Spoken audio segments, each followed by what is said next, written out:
শেষ পর্যায়ে রান্না। আর দিদি, তোমার তো প্রচন্ড কষ্ট এবং গরম দুটোই লেগেছে। না না, দুই দিকে দরজা খোলা, গরম হচ্ছে। আচ্ছা, আমার লাগে না কিন্তু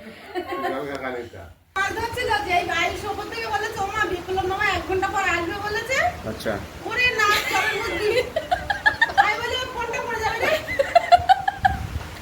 তুমি অন্য কারোর গল্পে নায়িকা। নমস্কার, আপনারা সকলে ভালো আছেন তো? আপনাদের আশীর্বাদ জন্য সাথী বিপ্লব ব্লগের আরও একটা সম্পূর্ণ নতুন পর্বে আপনাদের সকলকে জানাই অনেক অনেক স্বাগত। তো চলুন, সম্পূর্ণ একটা নতুন পর্ব। আর ননদের বাড়ি এসেছি, ইতিমধ্যেই তো আপনারা সকলে জেনে গেছেন। তো সম্পূর্ণ পর্বটি দেখতে থাকুন। হাসি, আনন্দ, খুনসুটি, খাওয়া দাওয়া অনেক রকম থাকছে। তো কোথাও স্কিপ না করে দেখুন। চলুন তাহলে পর্বটা শুরু করি।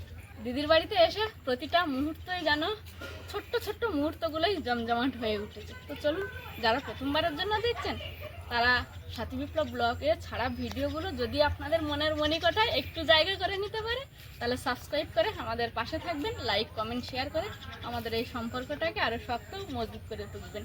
চলুন তাহলে, আজকের আমি একা ভাই বউ আছি, দুটো ননদ আছে, জমিয়ে গল্প গুজব সবটাই হবে।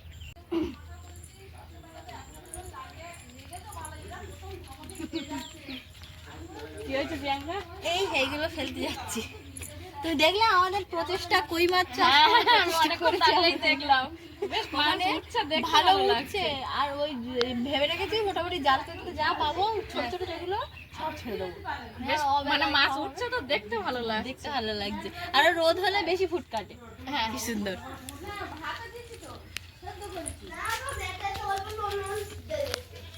ও দি, রান্না কত দূর হলো? এই রান্না বেশি দূর নেই, কাছাকাছি।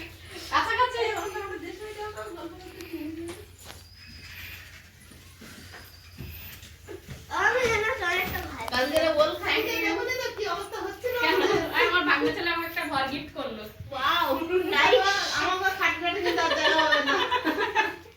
Nice nice. আর যদি এই ঘরে না রাখবো, এবার আমি কোথায় যাবো? ঘরের দরজা নিয়ে জানলা নিয়ে কিচ্ছু না, কে বললো? এই যে OMG, তুই তো এত সুন্দর ঘর আমারও কখনো ধরে দেখিনি রে।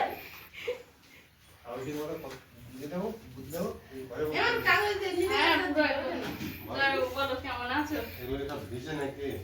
আমার যা না, শুকনো মনে হচ্ছে।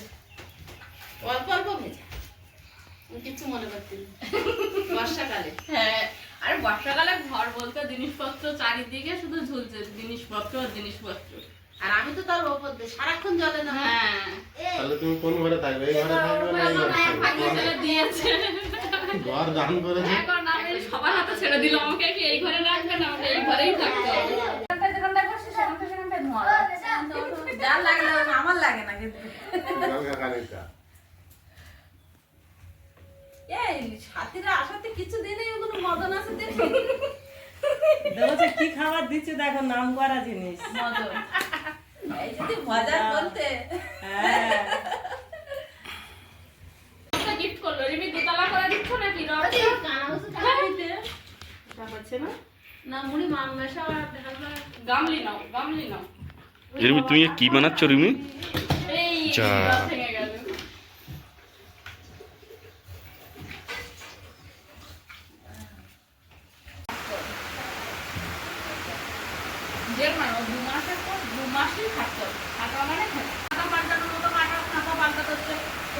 দুপুরবেলা আমরা সকলে জমিয়ে জমজমাট গল্প করছিলাম সবাই মিলে। তার মাঝখানে এক পশলা প্রচণ্ড জোরে বৃষ্টি এসেছে। আর ওয়েদার যে খুব ঠান্ডা তেমনটা একেবারেই বলা যাচ্ছে না, তবে এই বৃষ্টিটা হয়ে যাওয়ার পরে হয়তো ওয়েদারটা একটু ঠান্ডা হবে। দিদি এটা কী রান্না করছে এখন? বাহ, হয়ে গেছে না আমাদের। খুব সুগন্ধ পাচ্ছি খাবারের। ওটা বাকি করে দে, হয়তো বৃষ্টি বলে ওর পছন্দ হয়নি।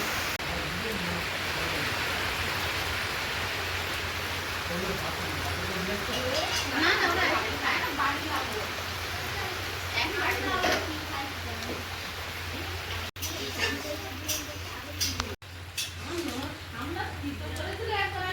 ফ্যান দিয়েছে তো। হ্যাঁ, কেন পালং শাক আর ভাজা ফ্যান দিতে দেবে, আমার খুব ভালো লাগে। ওইটা পালং শাক তো একটা ফটো ভালো না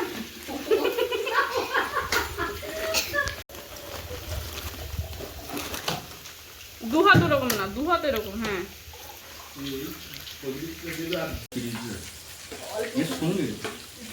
এইবার বল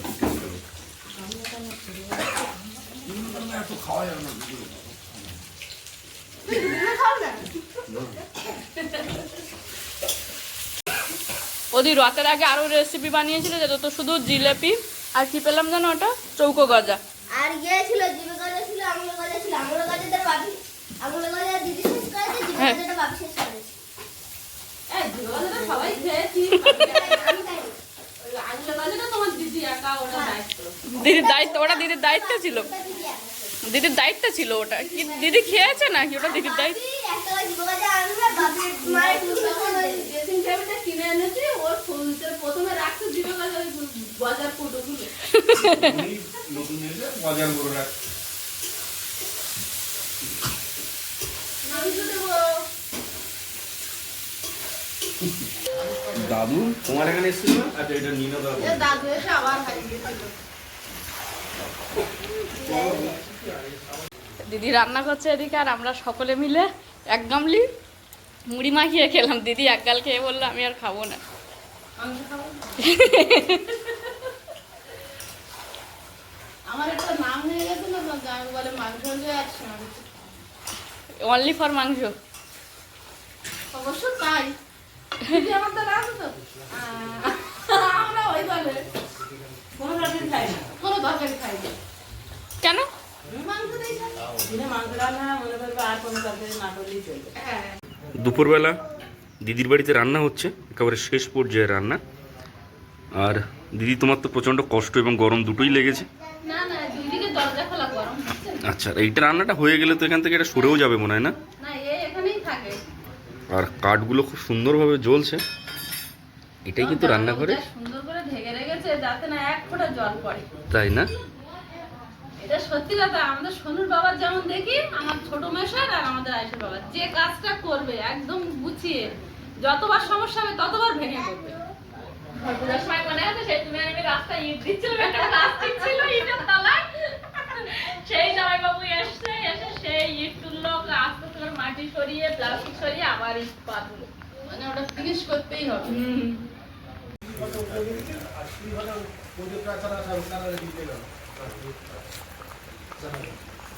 এখন মামা ভাগ্নির সেলফি টাইম।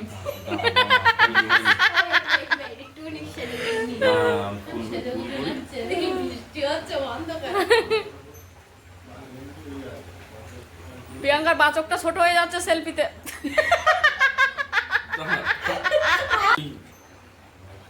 একই ব্যবস্থা হলো না কেন?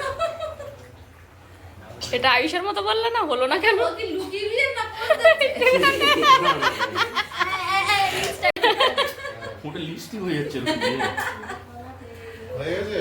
প্রায় এত ঝোলটা মরু সেলফি টাইম। Selfie time. এই ভালো লাগছে। ভালোই লাগে।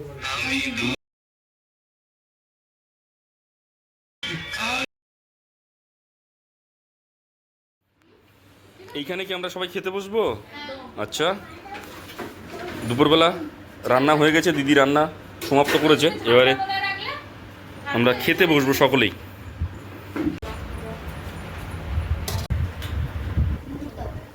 এটা রেখে দেবো মিষ্টি গুটি যাবে আমরা দুপুরবেলা সকলে একসঙ্গে মোটামুটি খেতে বসছি। প্রচন্ড পরিশ্রম করে অনেকগুলো খাবার বানিয়েছে। এখন যেটা খাচ্ছি শাপলা দিয়ে একটা তরকারি, এরপরে চো মাছের ঝাল, আর তারপরেই আছে মুরগির মাংস। প্রথম যে পদটা দিয়ে ভাত খাচ্ছি, এটা দিয়েই মন ভরে যাওয়ার মতো একটা খাওয়া বলা যায়। সাথে তোমার কেমন লাগে দিদি? ও বাহ, এত দারুণ লেগেছে। চিংড়ি সামলা খায়, মাছের সামলা তো মিমি খাচ্ছ তো মিমি? এমনি একটু সমস্যা হচ্ছে। রিমিট কি দেবো সলিড দেবো না না তোমার ও বাবা সত্যি তো খাওয়ার মতো হয়েছে। হ্যাঁ গাবি কোনো মাছ খাচ্ছে, শুধু দিদি এখনো সামলায় আছে। ও সামলাটা এত ভালো লেগেছে, ওই জন্য দেরি হচ্ছে খেতে। একটা দেন ভালোই লেগে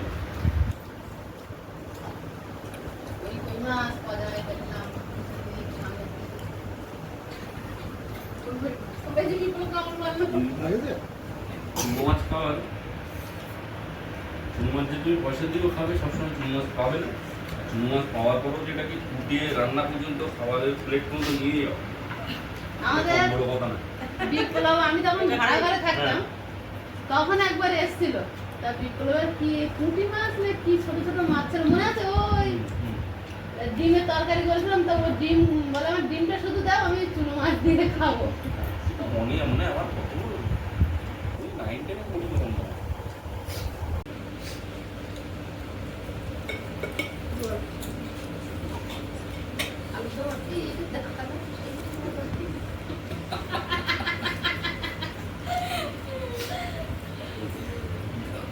ভালো হয় না, ভালো থেকেও ভালো যেটা হয় যে স্বাদটা ভোলার মতো হয়।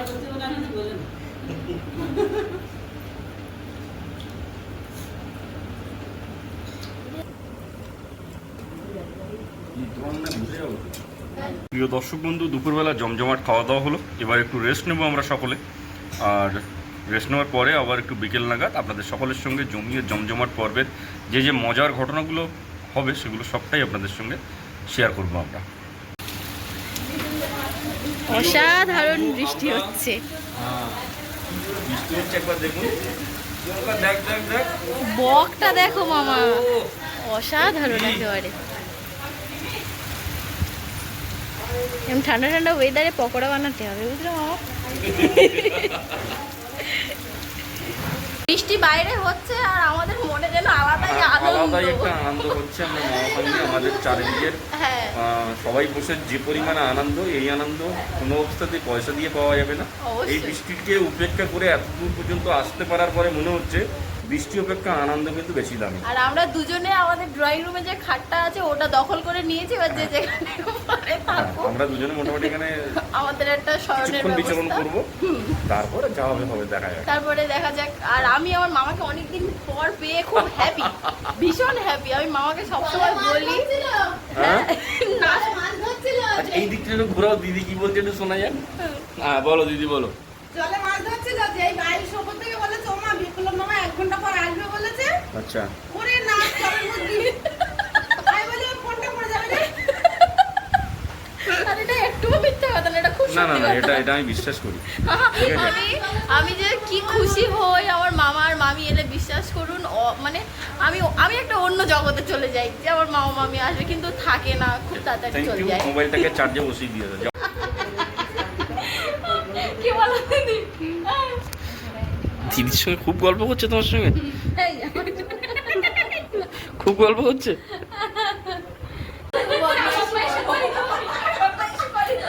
কিন্তু আমি তো খারাপ কথা কিছু বলি না, করি না। তো ধরো ও আবার বলে সত্যি আমি একটু কুন্ডিও করে দেয় আমার চিন্তা অসম্মান করেছি বা কাউকে ছোট বড় কথা বলেছি, একটু শয়তানি করি আমি।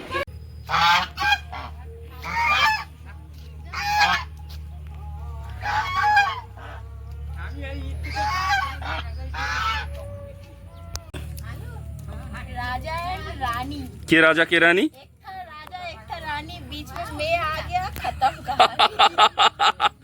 এদের কত বয়স হলো?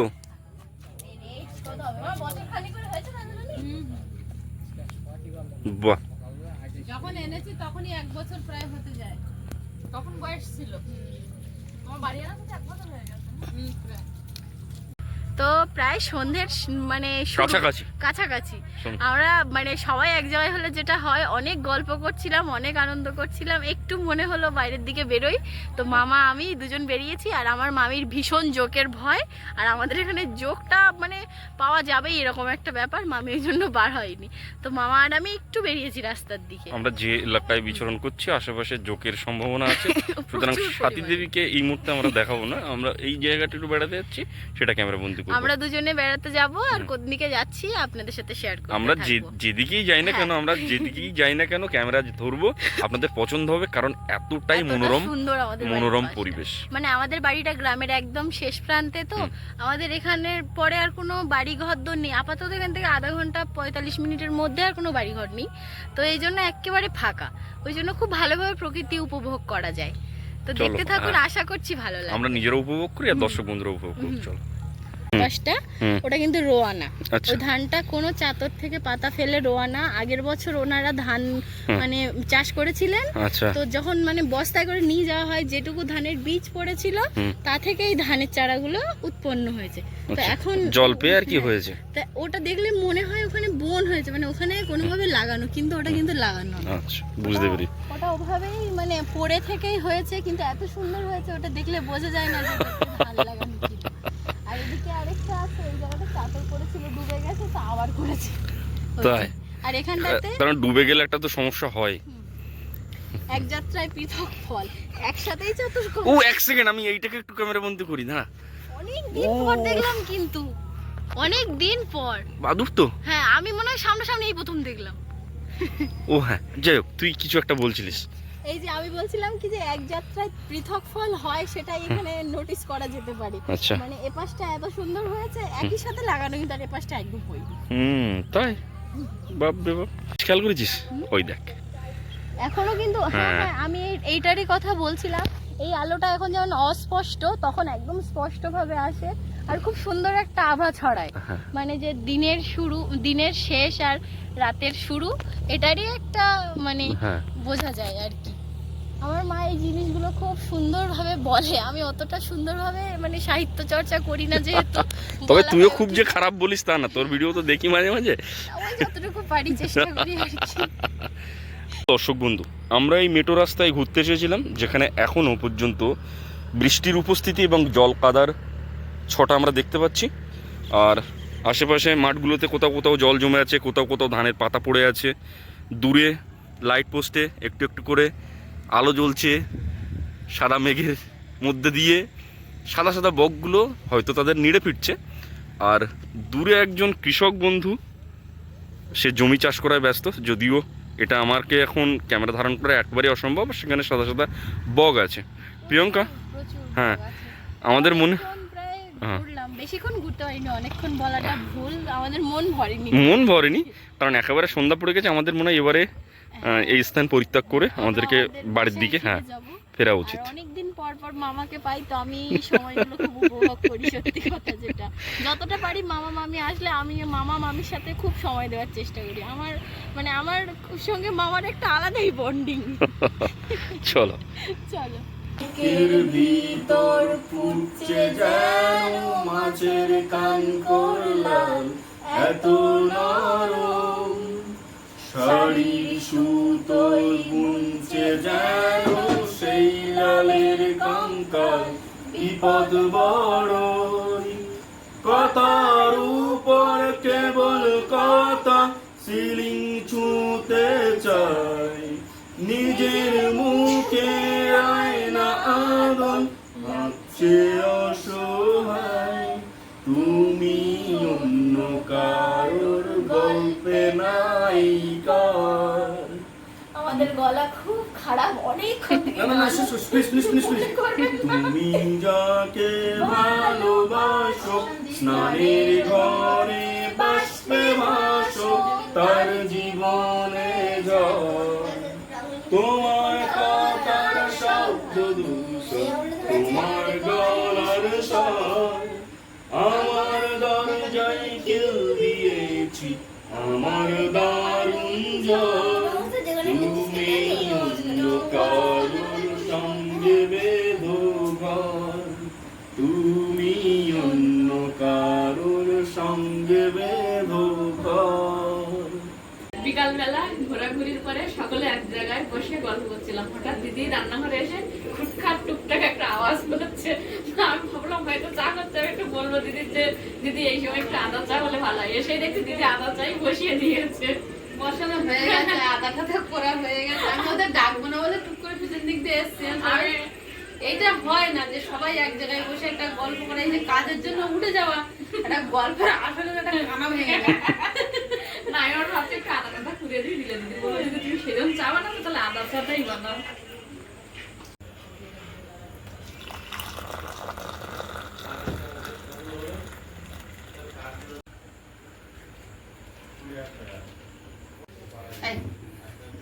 কাপের থেকে গরম করছেন। না আমি আর কাপ খুঁজছি আর আমরা কয়জন গো? দিদি জামাইবাবু 2 জন, ওই জামাইবাবু 3 জন, তুমি 4 জন, প্রিয়াঙ্কা 5 জন, আমি ছবে তোর ভাই 7 জন। 7 জন? না, আমাদের চিনি দিয়েছে না জানি এটাই ব্যাপার। খেয়ে দেখতে হবে, বলা যাবে। এই স্ট্রবেরি গেস্টটা তুই বলতে থাকবে। কেন বাবা আসে? আমার মাসে আসবে।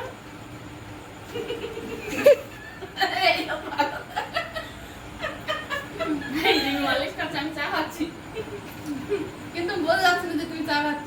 হুমায়ুন তো চায় সুন্দর একটা সন্ধ্যা আমরা কাটাচ্ছি সবাই একই সঙ্গে বসে মুখরোচক গল্পে আমরা মেতে উঠেছি। আর সেই সঙ্গে সঙ্গে এই ভিডিও জানান দিচ্ছে, সময় জানান দিচ্ছে যে এই ভিডিও এবার শেষ করতে হবে। প্রিয় দর্শক বন্ধু, দেখা হচ্ছে আগামীকাল দুপুর 1টা। ততক্ষণের জন্য আপনারা সকলে ভালো থাকবেন, সুস্থ থাকবেন এবং নিজেদের সকলের প্রতি খেয়াল রাখবেন। আর হ্যাঁ, সাথী বিপ্লব সবসময় যেটা বলে থাকে, সদা সর্বদা সাথী বিপ্লবকে সঙ্গে রাখবেন। নমস্কার, ধন্যবাদ। টাটা। নমস্কার।